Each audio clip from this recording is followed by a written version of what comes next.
Okay. As far as healing after the hysterectomy went, this is how it went. I went in about 6:30, November 2nd, for surgery. And, they do the normal prep and everything. Some gynecologists, some surgeons will make you do a colon cleanse before your hysterectomy. Thank God mine didn't. Oh, hallelujah. My nerves did enough job on that on its own. Trust me, I was clean with just being nervous. Okay. Be prepared, because if you have not changed your gender marker yet, and if you're pre-T, pre-op like I am, you get put on the women's unit after your hysterectomy. So, yeah, I woke up in the maternity ward where they put the new moms, which I think is messed up anyway. Just cut off the trans guys issues. Just, the fact that I was born female, and then you're taking out my female organs because they're messed up and I can't have kids anyway, and you're gonna stick me on the baby wing. Who thought of that? But anyway,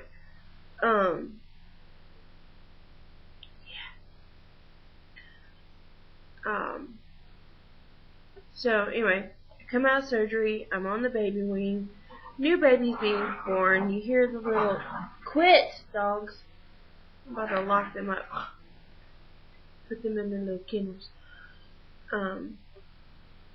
So I wake up on the women's wing, and I didn't have as much pain as I thought I would. Thank God. Quit. Dang it. I love you too, but y'all gonna have to behave. Mama's making a video. I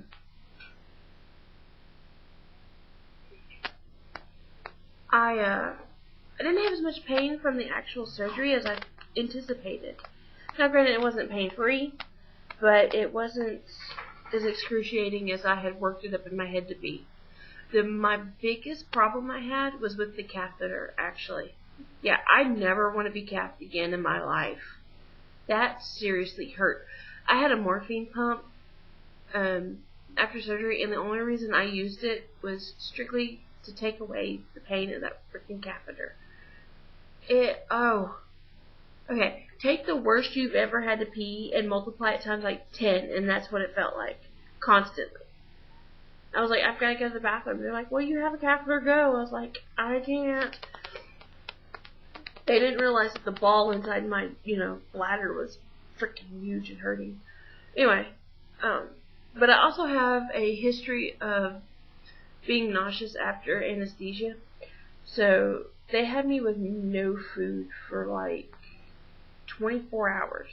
So I went with nothing, like no water, nada, from 12 o'clock November 1st/2nd, right there, to 12 o'clock a.m. November 2nd, through like 8 o'clock on the 4th with, well, no, it was the 3rd. Yeah, it was almost like 30 hours with no food or no water. Yeah, this big mama was not happy. But they did it for my own health, because if I would have got sick, I could have pulled everything open.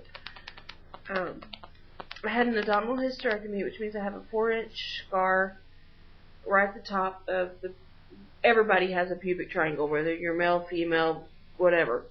Your little triangle, right up here. On the guy, like where the V lines come in, it's like right there at the top. I have a 4-inch scar right there. Or 6-inch. I haven't measured it, it's like 6 inches. And they cut me open, and they took out everything. I had a complete hysterectomy. My cervix, my uterus, fallopian tubes, ovaries, all gone bye-bye. And anyway, by the second day, I was up walking around. Once I got to eat, got off the morphine pump, they got that freaking catheter out.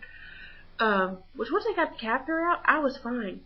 I was willing to go without morphine if they just take the frickin' catheter out. They wouldn't listen to me. But anyway, I got done there and I went home, and the steri strips, my surgeon did inside stitches with outside steri strips, no staples. Yeah, I'm 300 pounds. The steri strips didn't even last a week, and they started coming off.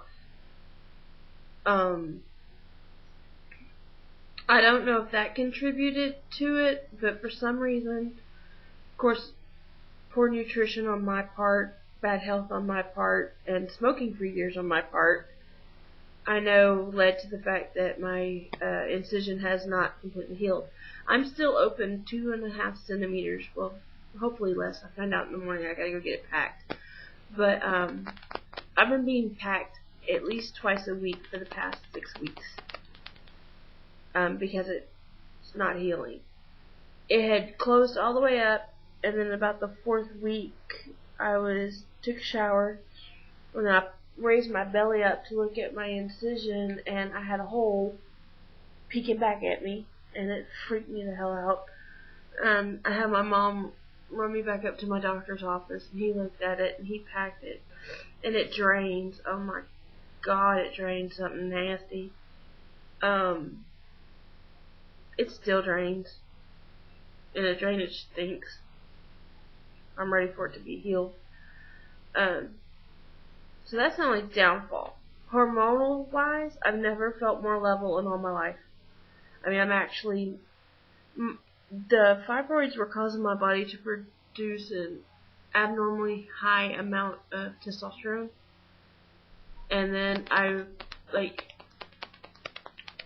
female cycle, it's so many, 2 weeks up here, and then 2 weeks down here. Well, I would be so many weeks high estrogen, then it would flip-flop. And it just put me through hell. So now I don't have those estrogen bursts.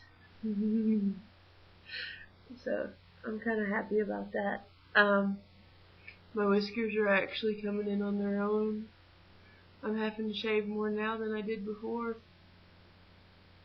Of course, it's still nothing but, peach fuzz to a real cis guy, but I have whiskers on my chin. That's kind of cool.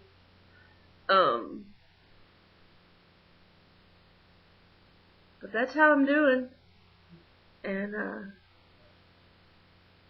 like I said, if you get a hysterectomy, main thing is just ask plenty of questions beforehand. I'm not going on HRT because I don't like estrogen and I don't really need it. I have found that my skin dries out more, so I'm really having to use a lot of moisturizers. And it's really cold and dry. It snowed for the first time today here, by the way. So that's the reason I'm itching a lot, is because I need to moisturize. So please forgive that. I know it's annoying to watch.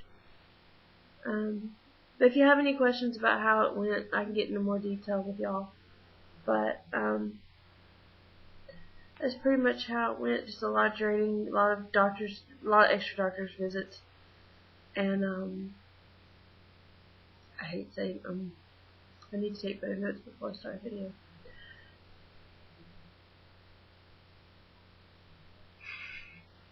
Anyway, I love you guys. Peace. Happy New Year. And I'll catch y'all later. Bye.